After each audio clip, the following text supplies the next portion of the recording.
नमस्कार, आप देख रहे हैं आवाज इंडिया, देश की भरोसेमंद आवाज। मैं हूं पिंकी सिंह शरावत। खबरों का सिलसिला शुरू करने से पहले आइए नजर डाल लेते हैं आज की हेडलाइंस पर। भारत और फ्रांस के बीच भारत इनोवेट्स का आगाज। ब्रिटेन ने कब्जे में लिया पुतिन की शैडो फ्लीट का तेल टैंकर। तृणमूल कांग्रेस के 22 सांसदों की बगावत। उद्धव ठाकरे की मातोश्री बैठक से 3 सांसद गायब। अब खबरें विस्तार से। फ्रांस के नीस शहर में पीएम मोदी और राष्ट्रपति मैक्रों ने मिलकर भारत इनोवेट्स कार्यक्रम का उद्घाटन किया है। यह मंच भारत और फ्रांस समेत कई देशों के स्टार्टअप्स और वेंचर कैपिटलिस्ट को एक साथ ला रहा है। कार्यक्रम में पीएम मोदी ने कहा कि भारत और फ्रांस का रिश्ता सिर्फ व्यापार या कूटनीति तक सीमित नहीं है, बल्कि ये साझा मूल्यों, गहरे भरोसे और भविष्य के एक जैसे विजन पर टिका है। वहीं राष्ट्रपति मैक्रों ने भारत को इनोवेशन का देश बताते हुए कहा कि फ्रांस मेक इन इंडिया का मजबूत भागीदार रहा है। अब एआई और क्लाइमेट चेंज जैसे क्षेत्रों में दोनों देशों के बीच एक सच्ची रणनीतिक साझेदारी है। मैक्रों ने आगे कहा कि नागरिक परमाणु ऊर्जा और खास तौर पर स्मॉल मॉड्यूलर रिएक्टर जैसी नई न्यूक्लियर टेक्नोलॉजी में भी दोनों देश मिलकर बड़ी प्रगति कर सकते हैं। अंतर्राष्ट्रीय स्तर पर इस वक्त की सबसे बड़ी खबर। ब्रिटेन ने रूसी राष्ट्रपति पुतिन की शैडो फ्लीट पर एक बड़ा सैन्य एक्शन लिया है। ब्रिटिश रॉयल मरीन और विशेष सुरक्षा बलों ने इंग्लिश चैनल में रूस के एक प्रतिबंधित तेल टैंकर स्मिर्टॉस को घेर कर अपने कब्जे में ले लिया है। फ्रांस के साथ मिलकर चलाया गया यह ऑपरेशन करीब 6 घंटे तक चला, जिसमें ब्रिटिश वायुसेना भी शामिल थी। ब्रिटिश पीएम कीयर स्टारमर ने कहा है कि यह कदम यूक्रेन युद्ध के लिए पुतिन की वित्तीय व्यवस्था को तोड़ने के लिए उठाया गया है। दरअसल पश्चिमी प्रतिबंधों से बचने के लिए रूस 700 से ज्यादा जहाजों की एक शैडो फ्लीट के जरिए दुनिया भर में तेल बेचता है। ब्रिटेन अब तक इस नेटवर्क के 500 से ज्यादा जहाजों को बैन कर चुका है। पश्चिम बंगाल की राजनीति से इस वक्त की सबसे बड़ी खबर। मुख्यमंत्री ममता बनर्जी की पार्टी तृणमूल कांग्रेस में बहुत बड़ी बगावत हो गई है। टीएमसी के 22 सांसद अब पार्टी छोड़ने की कगार पर हैं और बीजेपी के नेतृत्व वाले एनडीए का दामन थाम सकते हैं। बागी गुट की नेता काकोली घोष दस्तीदार की अगुवाई में 15 से ज्यादा सांसदों ने रविवार को दिल्ली में केंद्रीय मंत्री भूपेंद्र यादव के घर पर एक अहम बैठक की है। बागी सांसदों का आरोप है कि पार्टी में अब कोई तानाशाही नहीं चलेगी।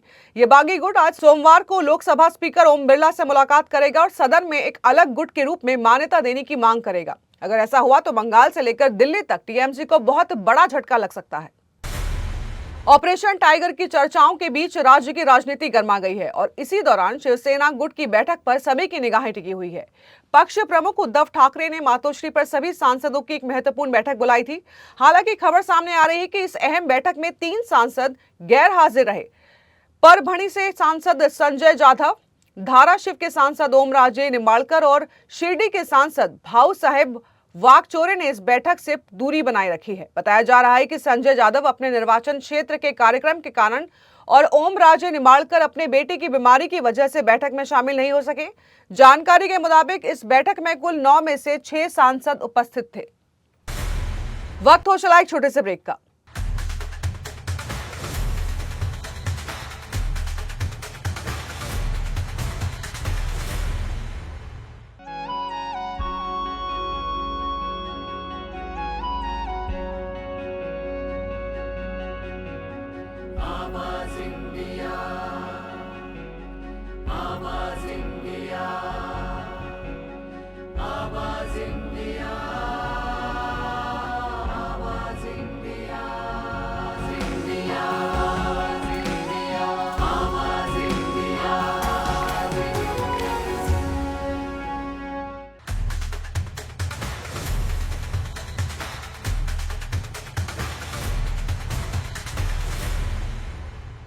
ब्रेक के बाद आप सभी का स्वागत है। बढ़ते हैं अगली खबर की ओर।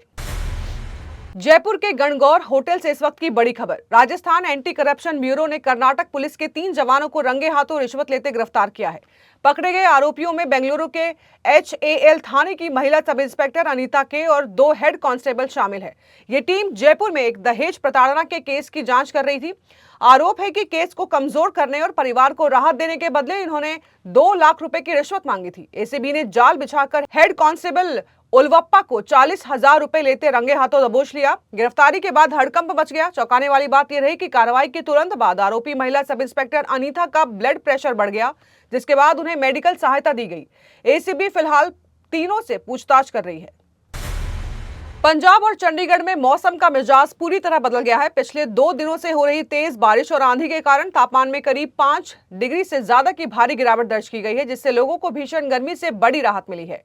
मौसम विभाग ने आज भी राज्य के सभी जिलों में हल्की से मध्यम बारिश और बिजली गिरने का अलर्ट जारी किया है। पश्चिमी विक्षोभ के सक्रिय होने से आई इस आपदा में अब तक 3 लोगों की मौत हो चुकी है, जबकि बिजली बोर्ड को 26 करोड़ से ज्यादा का नुकसान हुआ है।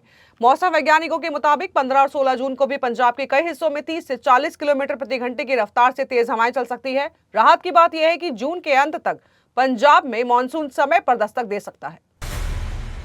आमिर खान के प्रोडक्शन हाउस और कल्ट फिल्म लगान के 25 साल पूरे होने पर एक शानदार पार्टी रखी गई, लेकिन इस जश्न के बीच भाईजान सलमान खान और एक स्टार किड का वीडियो इंटरनेट पर तहलका मचा रहा है।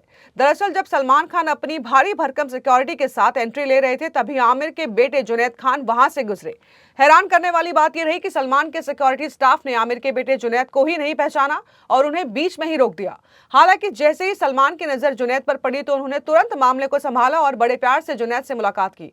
वैसे बता दें कि ऐसा पहली बार नहीं हुआ है, इससे पहले भी जुनैद के साथ ऐसा वाकया हो चुका है। बात करें लगान की तो 15 जून 2001 को रिलीज हुई इस ऐतिहासिक फिल्म ने ऑस्कर तक का सफर तय कर देश का नाम इंटरनेशनल लेवल पर रोशन किया था। तो देश और दुनिया की बड़ी खबरों में फिलहाल के लिए इतना ही। जुड़े रहिए आवाज इंडिया के साथ, जल्द होगी मुलाकात। तब तक के लिए नमस्कार।